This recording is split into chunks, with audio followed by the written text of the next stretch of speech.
iso käsi.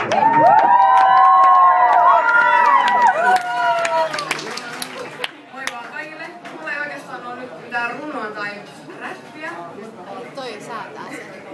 Joo, okei. Mutta tää on sen verran eeppistä materiaalia, että kuitenkin uskaltauduin tähän paikan päälle. Elikkä mä luen... Elikkä mä aion nyt lukea teille pätkiä mun päiväkirjastani, There is no love, niin kuin mä oon tähän kirjoittanut, vuonna 1997, että on ihan aitoa materiaalia. Tää on semmonen traaginen kasvutarina. Elikkä 18.6.1997 sain päähäni kirjoittaa NS elämän kerran. 3. ei tapahtunut mitään. Heidi oli bestis ja mä inhosin Tarun, Kristan ja Hennun kolmikkoa, luokan ei kingejä, vaan queenejä. Mä olin epätoivoisesti pihkassa, niin kuin silloin sanottiin, nimittäin Lauriin. Ja hyvinvoiksessa äänestyksessä tulin tasan Tarun kanssa ja toisessa äänestyksessä Taru voitti. 4. samaa rataa, olin pihkas Lauriin, Heidi bestis. Ja hyvinvoitsaan mä sain. Jabadabadoo. 5. kesällä oli kauheeta, siis 4. ja 5. välissä. Päiväkirjaa mä kirjoitin silloin, että kesällä oli vain 2 hauskaa päivää ja ne oli lintsillä.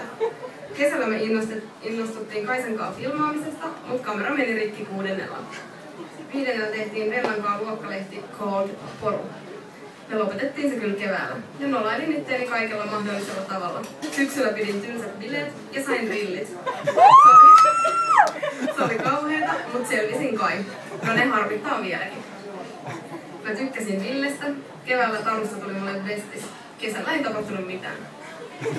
6. vappuna Krista ja Hennu tuli yöksi ja mä sain olla vaan 10 illalla ulkona, kun Krista ja Hennu olisi saanut olla 12. Siitä meillä oli himas riita, mutta ärsyttää kun ei voi kunnolla riidellä, kun mutsi ei huuda. On vaan ivallinen. 30.7.97. Mä jotain juoda Kristan kanssa ekaa kertaa. Mä päätin sen. Musta tuntuu, että Maksa on jo aika kehittynyt. Poliisi, joka on ollut meidän koulussa, sanoi, että se kehittyy noin 15 V ja mä oon aika isokokoinen 13 V. 11.8.97.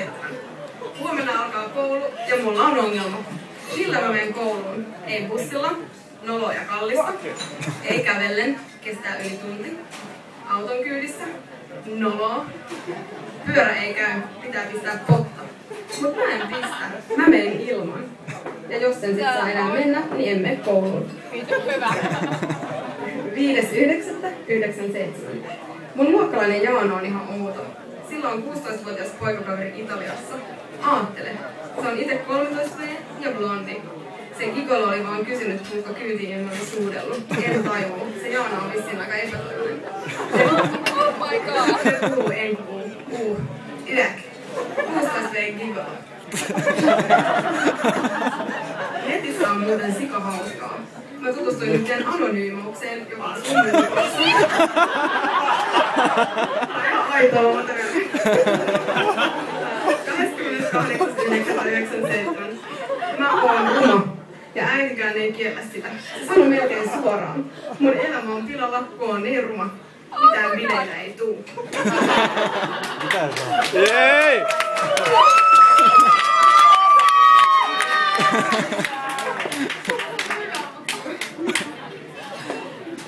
15.12. Saanko vielä lukea vähän? Me tavattiin Kristan kanssa 2 jätkää internetistä. Ne on Karkkilasta. Me soitettiin niille eilen ja Krista puhui koko ajan eli tunnin. Sitten mä soitin tänään toiselle, mutta sen kännystä oli akku loppu, niin se soittaa mulle huomenna kello 20. Help! Ne on mua jotain 7 senttiä pidempi ja Krista on 20 senttiä. Hei, Krista on aika paiseessa. Tavataan ne 3.1. heinässä, eli noin 20 päivän päästä. Kerrankin ehkä tapahtuu jotain, mutta onneksi ne pettyy, kun mä oon niin runa. 17.12. No ei se soittanutkaan eilen, kun sillä oli matsi, mutta mä soitan sille nyt. Miksi mä jännittää? No äsken mä soitin ja puhuttiin jopa 10 minsaa. Krista ja Juho puhuu 2 tuntia. Hieman eroa tai jotain. 22.12. Jes, joululoma. Juho on aika tyhmän näköinen ja Teemun kuva tulee tänään. Apua. Teemu on nyt henossa ja mä soitan sille nyt. Tästä vierähtää sitten viikko, 29.12. Hyi saasta!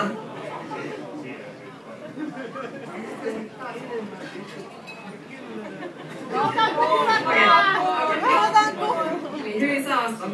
Se Teemu on hirveän näköinen. Sillä on viikset. Mutta ei kyllä olla enää väleissä. Nyt on ihan kusessa yhteen ysiin. Tai oikeastaan kahteen. Ne on kaksoset. Ikävä kyllä mulla ei ole mahiksiin. Snowkaus on ihanaa. Ja tää on nyt sitten ihan viimeinen lupa. Joku 14.4. tiistai.